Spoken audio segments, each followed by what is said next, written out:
Alright everyone, it's time for Vermont Issues, episode 116. The Vermont police are about to receive 300 bulletproof vests. Now, this isn't really newsworthy, which is exactly why, to me, it's newsworthy. In any other state, they're like, police force getting some bulletproof vests, they'd be like, oh, yeah, so what else is new? And it's, the sum they're spending on this is considered a major purchase, worthy of inclusion within, our local news. Elsewhere, I was in Tampa, or maybe southern Texas, when the TV was on a channel I could understand because it was in, both English and Spanish. I don't think there was an English-only channel down there, which was also pretty funny because they had, like, the Mexican soap operas, which you don't need to understand what's being said to think that it's fucking hilarious. But I can remember, like the news reports from Tampa and from southern Texas.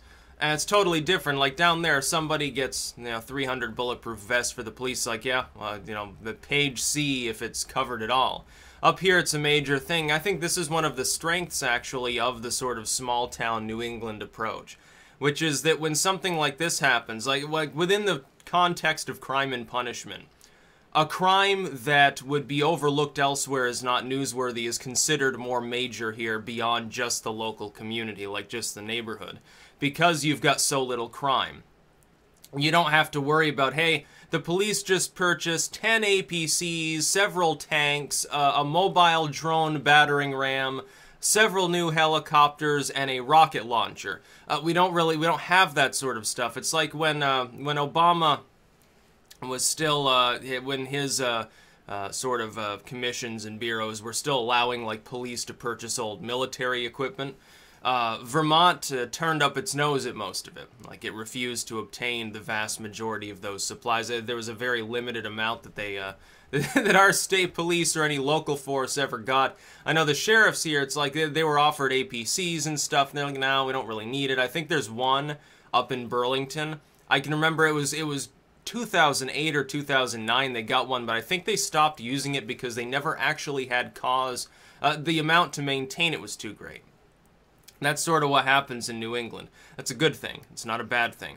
Bad things about New England include the taxes and the weather, as well as the fact that job-wise, yeah, you might be kind of screwed unless you happen to have extreme levels of training or you get into, like, academia or you're gainfully self-employed. Otherwise, it can be a little screwy. Like, if you're learning to become, like, a chemical engineer or something, you're probably going to the Dakotas or, somewhere in the middle of Texas. You're probably not staying in rural Vermont. I don't think you're going to find employment in that field. Do you mind making 1/3 the amount of money to be, like, night shift manager? Okay, then stay in Vermont and hope that you can deal with your student loans, I guess. Now, New Hampshire being vaguely better and Massachusetts vaguely better than that because it has Boston, still not necessarily the greatest job situation in the country. By the way, Connecticut and Rhode Island, for geographical and historical purposes, is considered New England. But Connecticut and Rhode Island are considered by people, especially on the eastern side of Vermont, as not being technical New Englanders.